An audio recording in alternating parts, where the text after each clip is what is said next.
Blockbuster film Pushpa the rise के किस्से आपने अपने आसपास मौजूद लोगों से सुन ही लिए होंगे या आपने खुद भी फिल्म देख ली होगी। फिल्म का हर एक सीन मिस न करने वाला है और सबसे जरूरी बात, इस फिल्म की कहानी टिकी है लाल चंदन की स्मगलिंग के ऊपर। जी हाँ दोस्तों, लाल चंदन, जिसे रक्त चंदन या भारत का लाल सोना भी कहा जाता है, इसकी लकड़ी पूरी दुनिया में मशहूर है क्योंकि ये लकड़ी पानी में भी नहीं फूलती है। इसके अलावा इस लकड़ी के ढेर सारे फायदे भी हैं, तभी तो इसके एक पेड़ की कीमत लाखों में है। खास बात यह है कि लाल चंदन की खेती आपको लाखों में नहीं बल्कि करोड़ों में कमा कर दे सकती है, क्योंकि इसकी मार्केट में डिमांड लाल सोने की तरह ही बनी रहती है। लेकिन ये इतना आसान भी नहीं है, क्योंकि इसके एक पेड़ को तैयार होने में 25 से 30 साल का वक्त लगता है।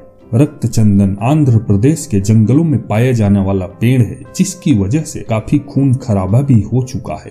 चीन में इस पेड़ की लकड़ी की विशेष मांग है, जिसके लिए तस्करी भी होती रही है। आपको जानकर हैरानी होगी कि इन पेड़ों की सुरक्षा के लिए स्पेशल टास्क फोर्स की तैनाती भी की गई है। तमिलनाडु की सीमा से लगे आंध्र प्रदेश के 4 जिलों नेल्लोर, कुर्नूल, चित्तूर और कडप्पा में फैली शेषाचलम की पहाड़ियों में ही रक्त चंदन के पेड़ उगते हैं। इसके अलावा दुनिया में कहीं भी लाल चंदन के पेड़ नहीं उगते हैं। शायद यही कारण है कि बड़े पैमाने पर लाल चंदन के लकड़ियों की तस्करी भी की जाती है।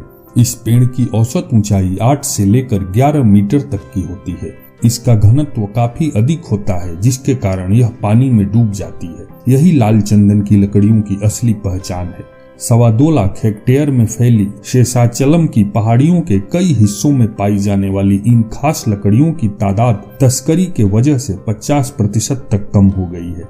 5 साल पहले 2015 में एनकाउंटर में 20 तस्करों की मौत भी हुई थी। इसके साथ बड़ी संख्या में गिरफ्तारियां भी हो चुकी हैं।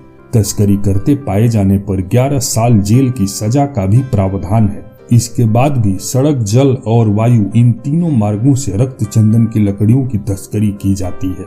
पकड़े जाने से बचने के लिए कई बार पाउडर के रूप में भी तस्करी होती है। चीन, जापान, सिंगापुर, यूएई और ऑस्ट्रेलिया सहित अन्य कई देशों में इन लकड़ियों की डिमांड है, लेकिन सबसे अधिक मांग चीन में है। स्मगलिंग भी सबसे अधिक यही होती है। रक्त चंदन के पेड़ को हिंदू धर्म में काफी पवित्र माना जाता है। शैव और शाक्त मत को मानने वाले पूजा में इस लकड़ी का प्रयोग करते हैं। रक्त चंदन एक अलग जाति का पेड़ है, जिसकी लकड़ी लाल होती है, लेकिन उसमें सफेद चंदन की तरह कोई सुगंध तो नहीं होती, लेकिन यह काफी गुणकारी होता है। औषधीय गुणों के साथ ही इसका प्रयोग सुंदरता को निखारने के लिए भी किया जाता है। जहां सफेद चंदन का उपयोग अमूमन दवाएं या इत्र बनाने और हवन पूजा आदि के लिए होता है, वहीं दूसरी ओर लाल चंदन का उपयोग महंगे फर्नीचर और सजावट के सामान बनाने के लिए होता है और इसका प्राकृतिक रंग कॉस्मेटिक उत्पाद और शराब बनाने में भी इस्तेमाल होता है। माना जाता है कि अंतर्राष्ट्रीय बाजार में 1 टन लकड़ी की कीमत 20 से 40 लाख रुपए के बीच होती है।